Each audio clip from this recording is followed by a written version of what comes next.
I'm going to touch on a couple things and unleash it to everybody, but she's absolutely right. And if you look at cyclocross files and that sort of thing, you look at when we've looked at top riders profiles, we've looked at amateurs, everything else, but there are spikes, and cyclocross is famous for the spike, but really what really decides it is the sweet spot that you sit at in between, because that's usually where people are sitting in between those efforts. Mm-hmm. So it is really helpful, and it also makes sense. So we have one of the fill-in producers, Bryce, one of our community managers.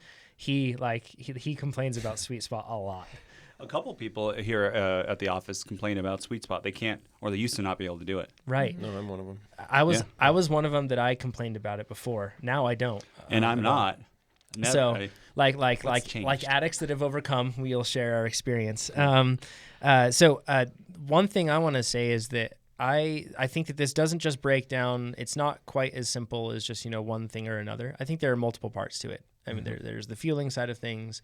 There's the muscular endurance. There's plenty of stuff, right? I mean, physiologically, if you look at it, it's like anything else. If you train it, you're going to improve it. Mm-hmm. So in this case, we talk about fiber types all the time, the slow twitch, the fast twitch, and then those intermediates. Sweet Spot is very much about intermediates, which if you don't train them, they're not there. Maybe you can go long and slow forever. Maybe you've even got a bit of a punch on the other side of things. But if you don't spend a lot of time here, and I'm a perfect demonstration of this, it just doesn't manifest magically. Mm-hmm. You have to train it, and Nate's a really good example of the fact that it's very trainable. I mean, so many of our subscribers are. We rely heavily on Sweet Spot work because it's quite effective.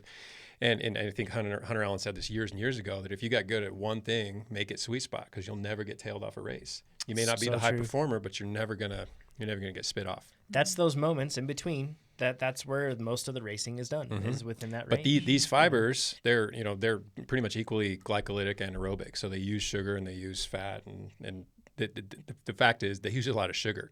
And I think what all of us come back to, and what I think is going on in this case, what we all think is going on in this case is that there's not enough sugar coming into the system. Yeah. Mm-hmm. I've noticed that, like, when I have a big Sweet Spot workout, and Nate, you're mostly responsible for this. You're welcome. Yeah.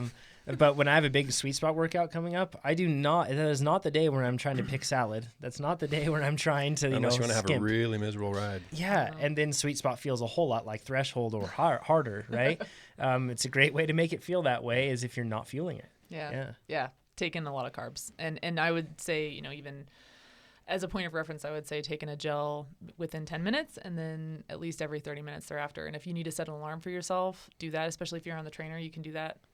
It's super easy, and it's a really, really good way to start building that habit into your training, because it'll help with everything. This level of work is a huge burner. And when we talk about that, usually we're talking about how many calories it burns, but take a step further back, or dig a little deeper, and we're talking about sugar in particular. Mm-hmm. Yeah, I feel like after this sort of work, I really feel drained. I really like that. That's the one where I'm like, recovery drink now, please. Yeah.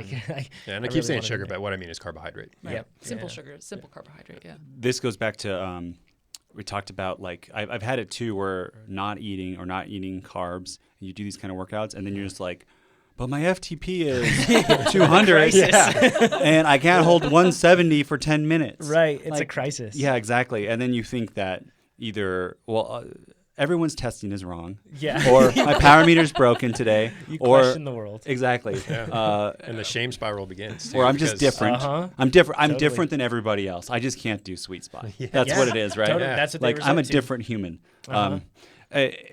So recently, based on last podcast, I've been trying to hit that 100 grams of carbs per hour, even on easy stuff. Man, it's getting easy.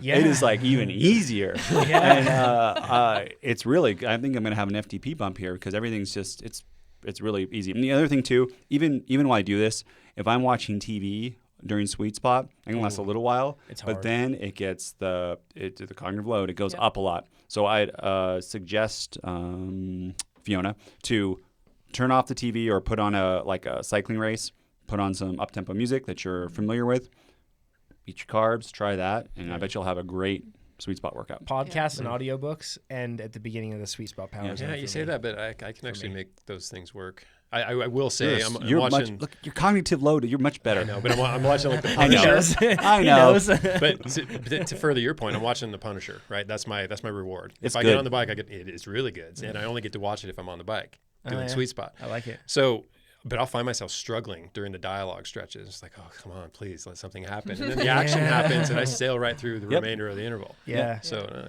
something with this too, there's a psychological effect to even just getting like aside from what you're using to focus on during the actual stuff. It's really hard because it's a very uncomfortable position to work at. Yet you see that you're not at your threshold. So you kind of tell yourself it shouldn't be this hard. Right. And that spiral starts to happen. Yeah. And especially if you're under fueling and you're suffering. I mean, really suffering needlessly. And I told myself for so long, I'm not good at sustained work. That's just it. I'm not good at it. Yeah. Because it's really easy for me to punch extremely hard and then do that repeatedly. Well, what it boiled down to me is I wasn't good at eating. Yeah. So I'd go into these all underfueled, thinking I got to make every ride about losing a little more weight, about getting a little bit leaner, about improving my strength to weight ratio by dropping the weight side of the equation, and usually dropping the strength side of it too, unfortunately.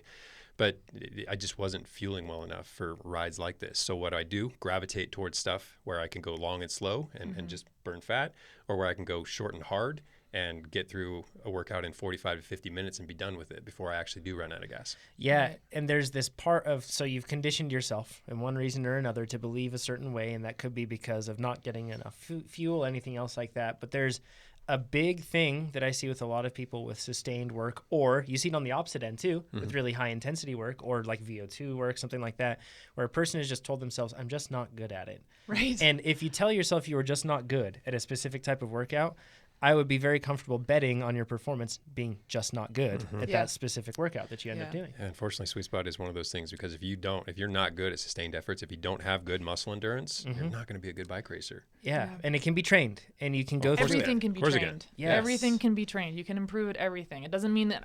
I mean, I'm 5'10". I might never be a climber like Mara Abbott, but I can train my climbing. I can get better at my climbing. Yeah. That's kind of the cool part about being an amateur. We talk about that a lot of the time. But like, be a climber for a year. You may not be the fastest, but it doesn't matter because you're not paid to do it, right?